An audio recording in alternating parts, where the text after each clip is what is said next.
रामकृष्ण हरी. वारी पंढरीच्या याच्या चौथ्या भागामध्ये मी डॉक्टर राधाकृष्ण महाराज अकोलकर आपल्या सर्वांचं स्वागत करतो. आजच्या भागामध्ये आपण पंढरीविषयी प्रेम, पंढरीविषयी आणि पांडुरंगाविषयी प्रेम व्यक्त करताना किंवा वारकरी संप्रदायाविषयी प्रेम व्यक्त करताना संत नामदेव महाराजांचा अभंग आजच्या भागामध्ये आपण पाहणार आहोत. संत नामदेव महाराजांच्या गाथ्यामधील अत्यंत प्रसिद्ध अभंग आहे. आम्हा सापडले वर्म करू भागवत धर्म, अवतार हा भेटला बोलू चालू विसरला.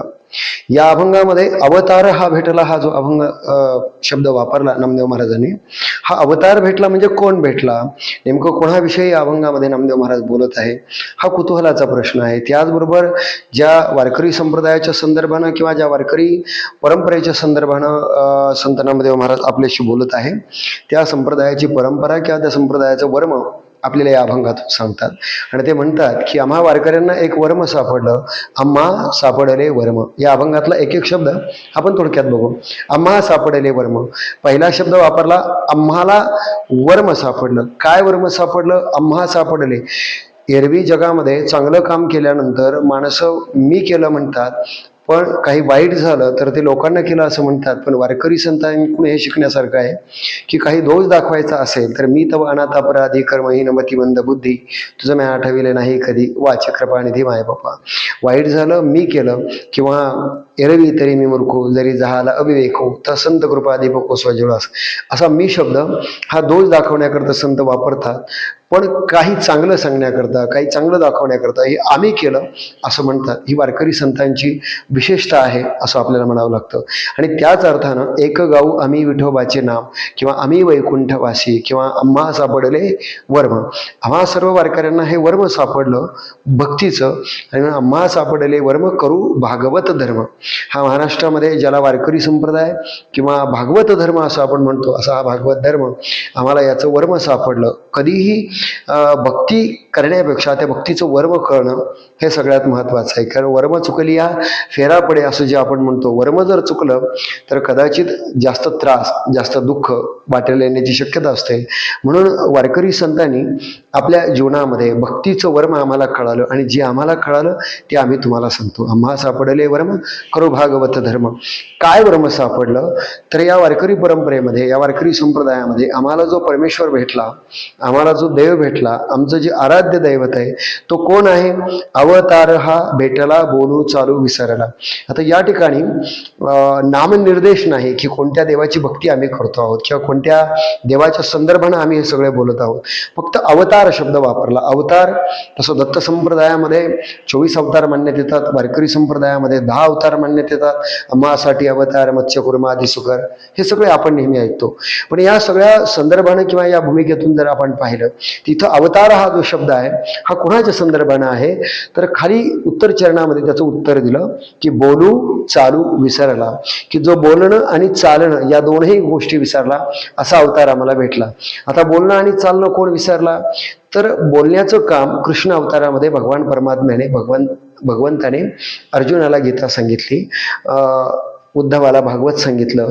आणि म्हणून हे सगळं सांगत असताना उद्धवाला ही ज्ञान सांगितलं, अर्जुनालाही सांगितलं. या अवतारामध्ये फक्त आणि फक्त देवाने बोलण्याचं काम केलं, बोलण्या व्यतिरिक्त काही केलं नाही.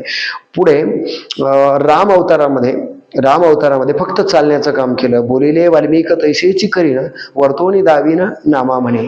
म्हणजे आचरण करण्याचं काम हे काम फक्त राम अवतारामध्ये केलं. म्हणून राम अवतारामध्ये चालण्याचं काम, कृती करण्याचं काम, आचार करण्याचं काम केलं. जसं वाल्मिक ऋषीने सांगितलं त्याप्रमाणे एखादा नाटककार जशी संहिता लिहितो आणि त्याप्रमाणे जीवनामध्ये वागावं लागतं, त्याच पद्धतीनं भगवान परमात्मा राम अवतारामध्ये या सगळ्या भूमिका आपल्या जीवनामध्ये घेताना दिसतात. आणि कृष्ण अवतारामध्ये फक्त बोलण्याचं काम केलं. पुढे मात्र विठ्ठल झाल्यानंतर जेव्हा हा पांडुरंग परमात्मा विटेवर उभा राहिला तेव्हा मात्र तो कृष्ण अवतारातलं बोलणं, राम अवतारातलं चालणं या दोनही गोष्टी विसरतो. आणि म्हणून नामदेव महाराज आपल्याला सांगतात की अवतार हा भेटला बोलू चालू विसरला. असा हा परमात्मा, असा अवतार आम्हाला भेटला की जो कृष्ण अवतारामध्ये जे बोलणं होतं ते विसरला, राम अवतारातलं चालणं त्याचं आचरण विसरला आणि कमरेवर हात ठेवून जो कोणी येईल त्याचा उद्धार करण्याचा प्रयत्न करतो. बरं, हा परमात्मा जेव्हा तिथे उभा राहतो तेव्हा पुंडलिके दिलावर करुणा करे विठ्ठले, मूळ पापी जैसे तैसे उत्तरे घासे लावू. जो कोणी येईल त्या प्रत्येकाचा उद्धार करण्याचं काम नामदेव महाराज म्हणतात हा परमात्मा करतो.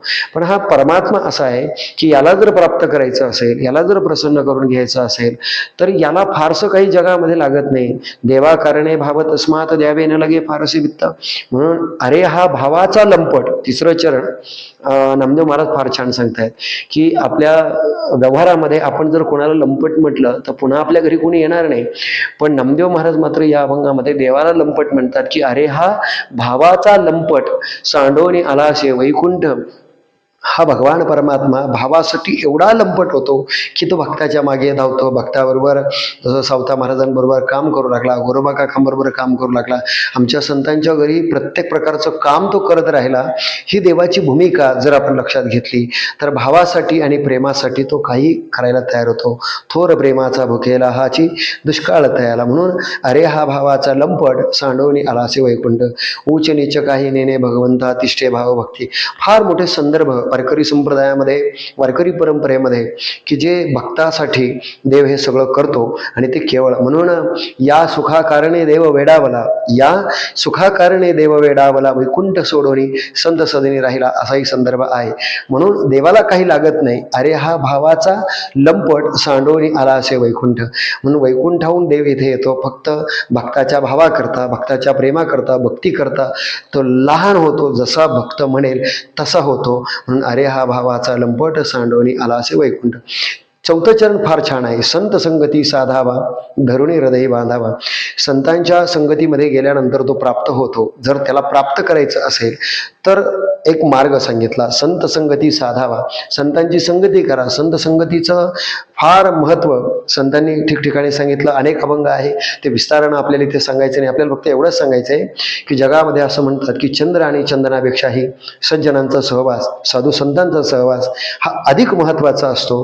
म्हणून अशा संतांचा सहवास जर आपल्या जीवनामध्ये मिळाला तर आपण नक्कीच त्या दृष्टीनं संतांकडे पाहिलं पाहिजे, संतांकडे गेलं पाहिजे.